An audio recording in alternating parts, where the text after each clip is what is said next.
कार्तिक के ठाकुर की जय, तुलसी मैया की जय। सबसे पहले अपने गुरु महाराज जी का ध्यान करेंगे। गुरुर् ब्रह्मा गुरुर्विष्णु गुरुर्देवो महेश्वरा, गुरुर् साक्षात परब्रह्म तस्मै श्री गुरुवे नमः। अपने हाथ में रोली, फूल और चावल ले लेंगे और कथा सुनते समय कहानी का हुंकारा जरूर भरेंगे। गणेश जी महाराज जी का ध्यान करते हुए उनकी कथा का श्रवण करेंगे। बोलिए गणेश जी महाराज जी की जय।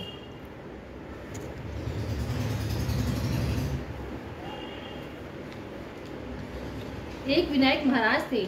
चुटकी में चावल, कुलिया में दूध लिए फिर रहे थे। कोई मेरी खीर बना दे, कोई मेरी खीर बना दे, कोई ना बनावे। जरा से दूध चावल की कैसे खीर बने। एक बुढ़िया थी, बोली ला बेटा मैं बना दूं। बुढ़िया बाहर जाने लगी तो बोले कि कहाँ जा रही है बेटा, बर्तन मांग के लाऊं। बोले देख तेरे घर में। अंदर आके देखा तो दूध का टोकना भरा है, चावल की परात भरी है। चूल्हा जला के खीर बनाई। खीर निकलने लगी। बहू ने कटोरा भर के किवाड़ के पीछे विनायक बाबा का चीटा लगा के खा ली। जब सारी खीर बन गई तो बुढ़िया बोली क्या बेटा जीम ले। वो बोले मैंने तो खा ली। बोली तैने कब खाई। जब तेरी बहू ने खाई। बुढ़िया बोली बहू तैने खीर झूठी कर दी। बोली हाँ जी, खीर निकल रही थी, मैंने कटोरा भर के विनायक का चीटा लगा के खा ली। विनायक से बुढ़िया बोली कि अब मैं क्या करूं। गणेश जी महाराज जी बोले कि खा ले और बांट दे। बुढ़िया खीर बांटने लगी तो दुनिया चर्चा करने लगी कि कल तो ये भूखी मरती थी, आज खीर बांट रही है। झोपड़ी को लात मारी, महल हो गया, खूब धन हो गया। जैसे विनायक बाबा बुढ़िया माई पर कृपा करी, ऐसे हम सब पे करना। कहते सुनते हुंकारा भरने वालों पे करना। बोलो गणेश जी महाराज की जय। कार्तिक महात्म 19वां अध्याय। राजा पृथु ने प्रश्न किया कि हे देवर्षि भगवान विष्णु ने जलंधर की पत्नी का पतिव्रत धर्म कैसे भ्रष्ट किया।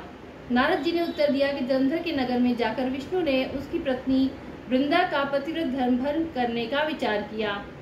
वृंदा ने स्वप्न में देखा कि उसका पति भैंसे पर चढ़ा हुआ है, उसके शरीर पर तेल लगा हुआ है, वह काले फूलों की माला पहने हुए है और दक्षिण की ओर जा रहा है। उसका सिर मुड़ा हुआ है और उसके चारों ओर अंधेरा छाया हुआ है। उसने अपने नगर को समुद्र में डूबते हुए देखा। यह देखते देखते उसकी नींद खुल गई और वह स्वप्न पर विचार करने लगी।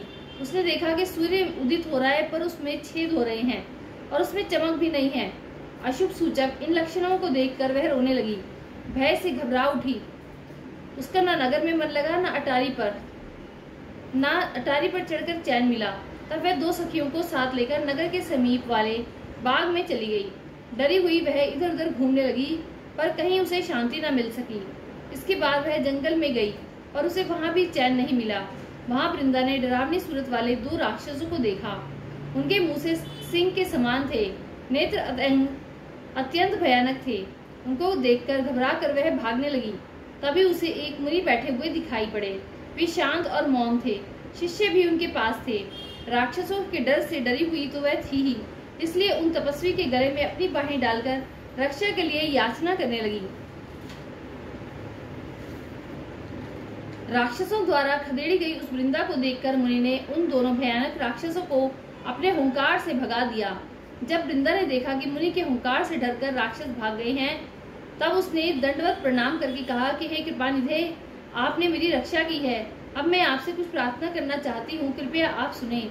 प्रभु, मेरा पति जलंधर रुद्र के साथ युद्ध करने गया हुआ है, कृपया करके मुझे उसका हाल बताइए। मुनि ने वृंदा की बात सुनकर ऊपर की ओर देखा। इतने में दो वानर वहां आए और तपस्वी को प्रणाम करके उनके आगे खड़े हो गए। मुनि की भौं के संकेत से वे दोनों वानर आकाश को चले गए और आधे ही क्षण में वे वानर जलंधर का सिर और धड़ लिए मुनि के पास आए। यह देखकर वृंदापति की मृत्यु से उत्पन्न कष्ट से दुखी और मूर्छित होकर भूमि पर गिर गई।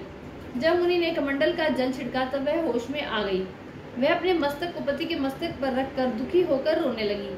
वृंदा विलाप करती हुई कहने लगी कि हे नाथ, आपने तो विष्णु सहित सब देवताओं और गंधर्वों को जीत लिया था, त्रिलोकी को जीतने वाले आपको किसने मार दिया।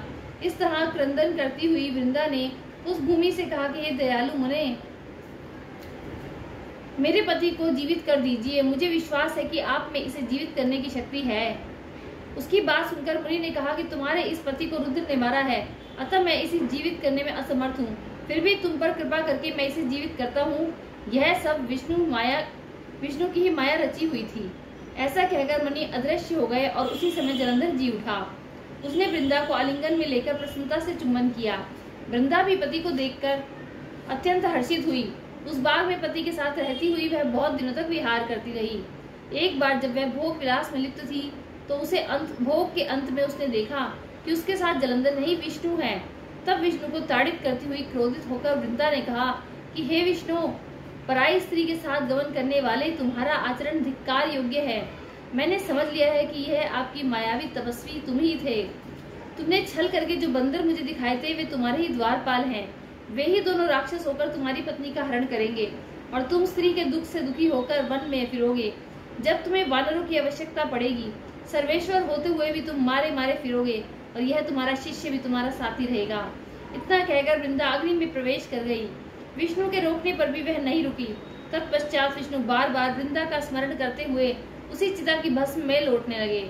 मुनि और सिद्धों के समझाने पर भी उन्हें शांति प्राप्त न हो सकी। वह वहीं स्थित रहे। पतिव्रत धर्म के प्रभाव से वृंदा के शरीर का तेज श्री पार्वती जी के शरीर में चला गया।